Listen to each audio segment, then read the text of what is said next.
Channel 5 news நேயர்களுக்கு வணக்கம். நான் உங்கள் நிரஞ்சன். தமிழக வெற்றிக் கழகம் 1ஆம் ஆண்டு நிறைவடைந்து 2ஆம் ஆண்டு தொடக்க விழாவை வந்து சமீபத்தில் பண்ணியிருந்தாங்க. விஜய் அவர்கள் தலைமையில் பிரசாந்த் கிஷோர் அவர்கள் வந்து ஒரு சீஃப் கெஸ்ட்டாக வந்திருந்தார். வந்தவரும் வந்து சும்மா போகலை. ஒரு 4-5 பேட்டிகள் வந்து நறுக்குன்னு கொடுத்துட்டு தான் போனார் அப்படின்னு தான் சொல்லணும். நீங்கள் வந்து ஒரு நபர் வந்து ஒரு 10 பேர்த்த வந்து நீங்கள் கட்சியில் இணைக்கணும் அப்படிங்கிற விஷயமும் சொன்னார். விஜய்க்கு வந்து கூட்டணி தேவையில்லை, கூட்டணி இல்லாமலே அவர் ஜெயிக்கக்கூடிய வலிமையும் பெற்றிருக்கார். அதுலேயும் வந்து சில சரிவுகளும் ஏற்படலாம். இன்னொன்று தனித்து தான் நிற்பார் அப்படின்ட்டு தலைவர் சொல்லாமல் கட்சியினுடைய ஒரு ஸ்ட்ராட்டஜிஸ்ட் சொல்லிட்டு போட்டார். அப்படிங்கிற விஷயம் வந்து ரொம்ப பூதாகரமாக வெடிச்சிட்டு இருந்துச்சு அப்படின்னு தான் நம்ம சொல்லணும். இதெல்லாமே தாண்டி விஜய் அவர்கள் வந்து இந்த லெட்டர் பேடு கட்சி களத்துக்கே வரமாட்டாரு, ஒர்க் ஃப்ரம் ஹோம் அரசியல், இந்த விமர்சனங்கள் வந்து தொடர்ந்து இது வரைக்கும் வச்சுக்கிட்டே தான் வராங்க. இதையெல்லாம் தாண்டி விஜய் அவர்கள் வந்து இந்த பரந்தூர் விஷயம் போனார். அங்கே போயிட்டு என்னை வந்து இங்கே அனுமதிக்கலை, ஒரு சில மணி நேரத்துக்கு மேலே என்னை இங்கே இருக்க விட மாட்டுறாங்க அப்படின்னு அவரும் கூட சொன்னார். அதையும் தாண்டி ஒரு களத்துக்கு வரல அப்படிங்கிற விமர்சனம் தான் இங்கே வச்சுக்கிட்டே இருக்காங்க. தாவேக்காவை வச்சு திமுகவோ இல்லை அதிமுகவோ பெரிதாக கண்டு கொள்ளவில்லை அப்படின்னு எடுத்தாலுமே தாவேக்காவை வச்சு சில அரசியல் நகர்வுகள் வந்து நடந்துக்கிட்டு தான் இருக்குது அப்படின்னு தான் சொல்லணும். தாவேக்கா அதிமுக இணைந்தால் திமுகவுக்கு கொஞ்சம் வலிமையற்று போகும் அப்படிங்கிற கணக்குகளும் இருக்குது. திமுக வந்து பாஜகவை ஒரு எதிர்க்கட்சி, பாஜக தான் எதிர்க்கட்சியாக வரப்போகுது, நமக்கு காம்படிட்டர் அவங்க தான் அப்படிங்கிற மாதிரி ஒரு பிம்பம் வந்து கிரியேட் பண்ணியே வந்து மக்களை வந்து நம்ப வச்சுக்கிட்டு இருக்காங்க அப்படின்னு தான் சொல்லணும். ஏன்னு கேட்டிங்கன்னா சமீபத்தில் நடக்கிற சில பிரச்சனைகள் பார்க்கும்போது அதிமுகவை கொஞ்சம் டவுன் பண்ணிட்டு பாஜகவை கொஞ்சம் ஏற்றி விட்டுருவோம், அப்போ தான் நமக்கு பெரிய காம்படிஷன் இருக்காது, நம்ம ஈஸியாக நம்மளுடைய 200 தொகுதிகள் ஜெயிக்கலாம் அப்படிங்கிற டார்கெட்டில் தான் போய்கிட்டு இருக்காங்க. ஒரு வேளை விஜய் அதிமுக அப்படின்னா திமுகவுக்கு கொஞ்சம் டஃப் கொடுக்கறதுக்கான வாய்ப்புகள் இருக்கும். இல்லை யாருமே கூட்டணி இல்லை, 5 முனை போட்டி என்றாலும் திமுகவுக்கு வந்து மிகவும் சாதகமான நிலை அப்படின்னு தான் சொல்லணும். 200க்கு 200 தொகுதி, 234க்கு 200 தொகுதி ஜெயிக்கணும் அப்படிங்கிறதான் அவங்க கோலாக வச்சுருக்காங்க.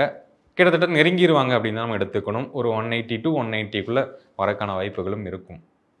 ஓகே, தாவேக்கா என்ன தான் பண்ணுறாங்க, களத்துக்கு வருவாங்களா மாட்டாங்களா, இதெல்லாம் சொல்லிக்கிட்டு இருக்கும்போது இப்போ சமீபத்தில் பாஜகவுடைய தமிழ்நாடு மாநில தலைவர் அண்ணாமலை அவர்களும் வந்து ரொம்ப தரம் தாழ்ந்த ஒரு விமர்சனம்லாம் வச்சார். என்ன சொன்னாருன்னா, விஜய் மாதிரி வந்து நான் என்ன சினிமாவில் ட்ரிங்க் அடிச்சுட்டு ஸ்மோக் பண்ணிக்கிட்டு ஹீரோயினுடைய இடுப்பை பிடிச்சி கிள்ளிட்டா நான் வந்து இருக்கேன், இந்த வேலையெல்லாம் பண்ணிட்டு தான் நீங்கள் அரசியலுக்கு வரீங்க, 50 வயசில் எதுக்கு அரசியலுக்கு வரீங்க, 30 வயசில் எங்கே போனீங்க அப்படிங்கிறப்ப ரொம்ப தரம் தாழ்ந்த விமர்சனங்கள்லாம் வச்சார். இதுக்கு எதுக்காக அப்படின்னு பார்க்கும்போது இந்த மது ஊழல், ஒரு 1000 கோடி ஊழல் டாஸ்மாகில் தமிழக அரசு பண்ணியிருக்கு அப்படின்னு விஜய் ஒரு அறிக்கை விட்டுருந்தா அதில் வந்து பாஜகவுக்கு ஒரு சின்ன தொடர்பு இருக்குமோ அப்படின்னு சொன்ன ஒரு விஷயத்துக்காக ஒரு தரம் தாழ்ந்த விமர்சனம் வந்து அண்ணாமலை வச்சுருந்தார். இதற்குமே வந்து தாவேகா சைட்லேருந்து எந்த ஒரு ரிப்ளே மறு அறிக்கை எதுவுமே வரல. புஷி ஆனந்த் அவர்கள் மட்டும்தான் சொன்ன விஷயம் என்ன அப்படின்னு பார்த்தோம்னா, அப்படியா சரி இருக்கட்டும், எங்கள் தலைவர் வழியில் தான் நாங்கள் நடக்க போகிறோம் அப்படின்னு ரொம்ப சாந்தமாக சொல்லிட்டு போகிறாரு.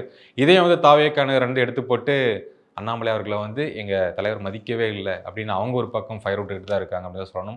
சரி, களத்துக்கு வருவாரா அப்படின்னு கேட்கும்போது கண்டிப்பாக வருவார். விஜய் வந்து கடைசி அடிச்சிட்டு இருக்க படம் தான் வந்து ஜனநாயகன்.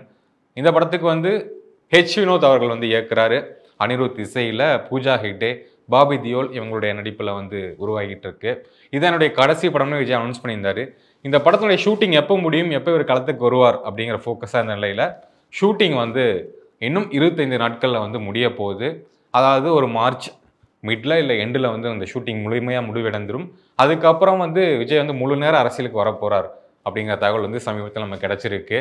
இதானப்போ நீங்கள் சொல்லிகிட்டே இருக்கீங்க 69 படம் முடிச்சதுக்கப்புறம் தான் அவர் வருவார், இதுக்கு எதுக்கு அரசியலுக்கு வரணும், அவர் வீட்டிலே இருக்கலாம், இல்லை போய் சினிமா நடிக்கட்டும் அப்படிங்கிற விமர்சனம் வந்துகிட்டு இருந்தது. ஆனால் அது முடிஞ்சதுக்கப்புறம் தமிழகம் முழுவதும் வந்து ஒரு சுற்றுப்பயணம் போகிறாரு, தமிழகம் முழுவதும் நிறைய மாநாடுகள் வந்து போட போகிறாரு அப்படிங்கிற தகவல் வருது. இப்போது 2ஆம் ஆண்டு விழா வந்து சமீபத்தில் நடத்தியிருந்தாங்க. அதிலே மென்ஷன் பண்ண விஷயம் என்னென்னா, அடுத்து தான் என்னுடைய மாநாடு வந்து பூத் கமிட்டி மாநாடு வந்து நான் அடுத்து வைக்க போகிறேன் அப்படிங்கிற மாதிரி விஜய் சொன்னார். அதுலேயும் வந்து பூத் கமிட்டி மெம்பர்ஸ் வந்து இப்போது சேர்க்கை நடந்துகிட்டு இருக்கிறதாகவும், ஏப்ரல் 28ஆம் தேதியிலிருந்து 30ஆம் தேதி வரைக்குள்ள இந்த பூத் கமிட்டி மாநாடு நடக்கிறதுக்கான வாய்ப்புகள் இருக்கும். அதுக்கப்புறம் தொடர்ந்து சுற்றுப்பயணம், தொடர்ந்து அறிக்கைகள் அப்படின்னு தான் நம்ம எதிர்பார்க்கலாம்.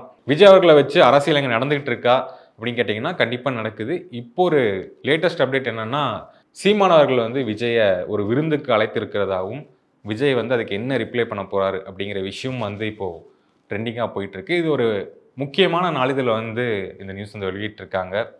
அவங்க சந்திப்பு ஏற்பட்டால் கூட்டணி குறித்த சந்திப்பா இல்லை நட்பு ரீதியான ஒரு சந்திப்பா அப்படிங்கிறத நம்ம தெரிஞ்சுக்கலாம். தாவேகா என்ன செய்ய போகிறது 2026இல் என்ன பண்ணும், என்ன பெர்சன்ட் அப்படின்னு நீங்கள் கணிக்கிறீங்களோ கீழே இருக்க கமெண்ட் பாக்ஸில் உங்களை கருத்துக்களை வந்து தெரிவிங்க. தொடர்ந்து வீடியோக்கள் வரும் பாருங்கள், எங்களை சப்போர்ட் பண்ணுங்கள், ஒரு ஆதரவு கொடுங்க. தேங்க்யூ ஃபார் வாட்சிங்.